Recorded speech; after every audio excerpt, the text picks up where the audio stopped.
Di masa lalu, ada catatan sejarah tentang suku Maori yang mengejutkan dunia. Bukan hanya soal keberanian mereka di medan perang, tetapi juga praktik kanibalisme yang diyakini sebagai cara menyerap kekuatan musuh.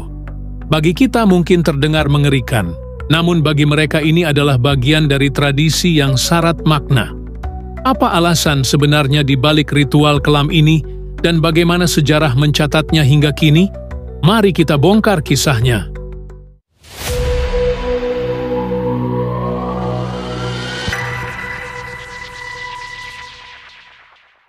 Kanibalisme di kalangan suku Maori tercatat sebagai salah satu bagian kelam dari sejarah Selandia Baru. Tradisi ini muncul terutama dalam konteks peperangan, di mana kemenangan atas musuh tidak hanya diukur dari jumlah korban, tetapi juga dari seberapa jauh kehormatan lawan bisa dihancurkan. Dalam kepercayaan Maori, setiap manusia memiliki kekuatan spiritual yang disebut mana. Kekuatan ini diyakini dapat berpindah dari satu orang ke orang lain. Oleh karena itu, ketika seorang prajurit Maori memakan tubuh musuhnya, tindakan itu dimaknai sebagai upaya untuk menyerap kekuatan lawan dan memperkuat dirinya sendiri maupun sukunya. Selain berhubungan dengan keyakinan, kanibalisme juga digunakan sebagai simbol penghinaan. Musuh yang tubuhnya dimakan dianggap kehilangan martabat, bahkan setelah kematian. Praktik ini sekaligus berfungsi sebagai alat teror psikologis, sebab kabar tentang prajurit Maori yang memakan lawannya mampu menimbulkan rasa takut yang mendalam pada kelompok lain. Catatan penjelajah Eropa, termasuk James Cook, pada abad ke-18, menjadi bukti awal yang memperlihatkan praktik tersebut.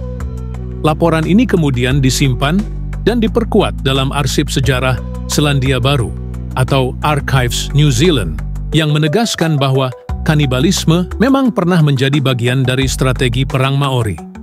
Praktik ini bukan sekadar tindakan kejam, melainkan sarana untuk menegaskan kekuasaan, menjaga wibawa, dan menakuti musuh agar segan melawan kembali.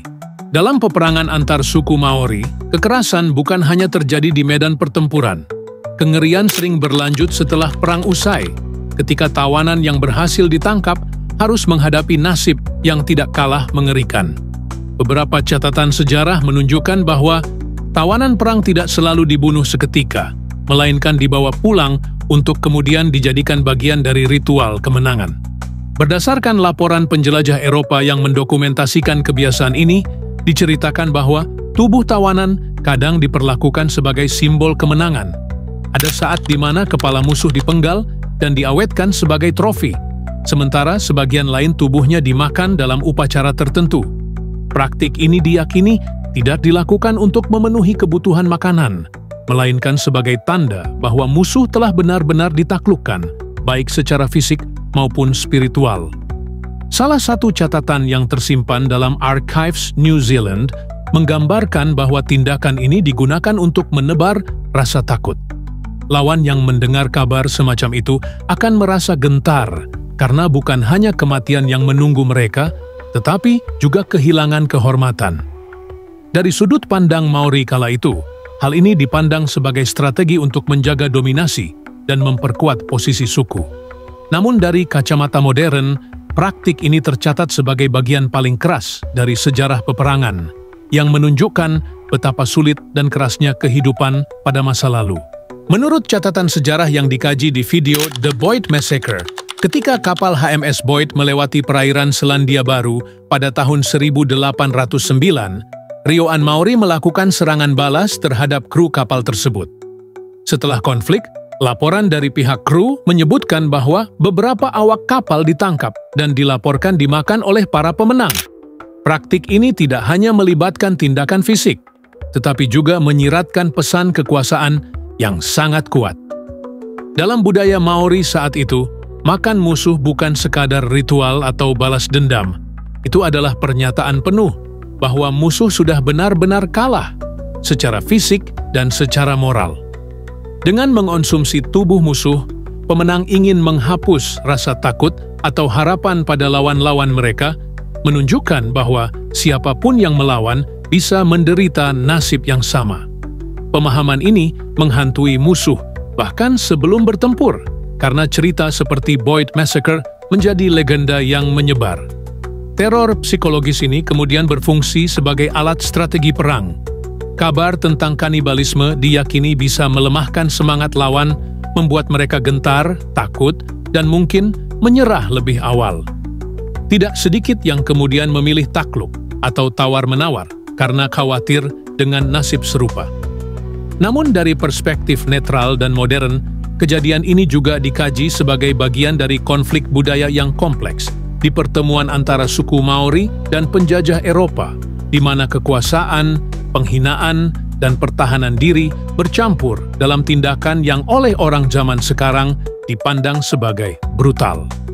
Ketika kisah tentang kanibalisme Maori mulai ditulis oleh penjelajah dan misionaris Eropa, muncul perdebatan besar mengenai seberapa jauh cerita itu benar dan seberapa banyak yang dilebih-lebihkan. Dalam tulisan berjudul Cannibalism and the Colonial World dijelaskan bahwa cerita tentang kanibalisme seringkali dipakai untuk menggambarkan suku Maori sebagai bangsa liar, sehingga kolonialisasi dapat dibenarkan. Hal ini menimbulkan pertanyaan, apakah semua laporan bisa diterima begitu saja? Sejarawan Paul Moon dalam bukunya This Horrid Practice menegaskan bahwa alasan spiritual seperti menyerap kekuatan musuh atau yang disebut mana kemungkinan bukan tujuan utama pada awalnya. Ia berpendapat bahwa alasan itu baru populer di pertengahan abad ke-19, sementara motivasi sebenarnya lebih sederhana, yakni balas dendam dan penghinaan setelah perang. Pandangan ini memperlihatkan bahwa narasi kanibalisme bisa dipengaruhi oleh sudut pandang penulisnya. Surat-surat misionaris yang tersimpan dalam arsip luar negeri juga menggambarkan praktik ini tidak terjadi setiap saat, melainkan pada kondisi tertentu, misalnya setelah perang besar atau konflik antar suku. Bagi masyarakat Maori masa lalu, tindakan itu memang memiliki makna budaya. Namun bagi orang Eropa, hal ini menjadi kisah horor yang mudah diperbesar. Dari perdebatan inilah, kita belajar bahwa sejarah selalu punya dua sisi. Kenyataan yang keras di lapangan, dan cara kisah itu ditulis oleh pihak luar. Meski catatan sejarah mencatat sisi kelam berupa kanibalisme, suku Maori hari ini lebih dikenal lewat kekayaan, budaya, dan identitas mereka yang kuat. Tradisi lama yang dahulu digunakan dalam peperangan telah berubah bentuk menjadi simbol kebanggaan nasional Selandia Baru. Tarian Perang Haka, yang pada masa lalu dipakai untuk menakuti musuh di medan perang, kini ditampilkan di berbagai acara resmi, mulai dari pertandingan olahraga hingga upacara kenegaraan. Gerakan, teriakan, dan ekspresi wajah yang intens tetap menghadirkan nuansa wibawa. Namun, dengan makna yang lebih damai sebagai simbol persatuan dan keberanian. Seni tato wajah Moko juga masih bertahan, bukan lagi sebagai tanda status perang, melainkan identitas budaya yang dihormati. Bahasa Maori telah diakui sebagai bahasa resmi, diajarkan di sekolah, dan dipakai di ruang publik. Pemerintah Selandia Baru bahkan mendukung revitalisasi budaya ini, menjadikannya bagian penting dari citra bangsa. Perubahan ini memperlihatkan bahwa sebuah masyarakat dapat meninggalkan praktik yang dianggap mengerikan oleh generasi sebelumnya, lalu menjadikannya pelajaran sejarah. Dari sisi kelam, lahirlah kebanggaan yang kini dikenal dunia. Bagi penonton, nilai yang bisa diambil adalah bahwa budaya tidak pernah statis. Ia bisa berevolusi dari masa lalu yang keras menuju masa kini yang lebih terbuka, tanpa melupakan akar sejarahnya. Sejarah Maori memperlihatkan perjalanan sebuah budaya dari masa lalu yang keras menuju warisan yang dihormati dunia. Dari catatan kanibalisme di medan perang hingga lahirnya tarian Haka dan Moko sebagai identitas yang membanggakan, semua ini mengajarkan bahwa sejarah bukan hanya soal kegelapan, tapi juga tentang transformasi. Setiap generasi membawa nilai baru, tanpa benar-benar melupakan jejak lama.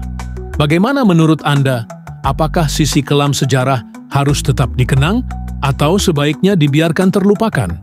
Tulis pendapat Anda di kolom komentar, karena diskusi inilah yang membuat cerita sejarah menjadi hidup. Jika Anda menyukai pembahasan ini, jangan lupa untuk tekan tombol like, subscribe, dan aktifkan notifikasi agar tidak ketinggalan cerita menarik berikutnya. Sampai jumpa di cerita selanjutnya.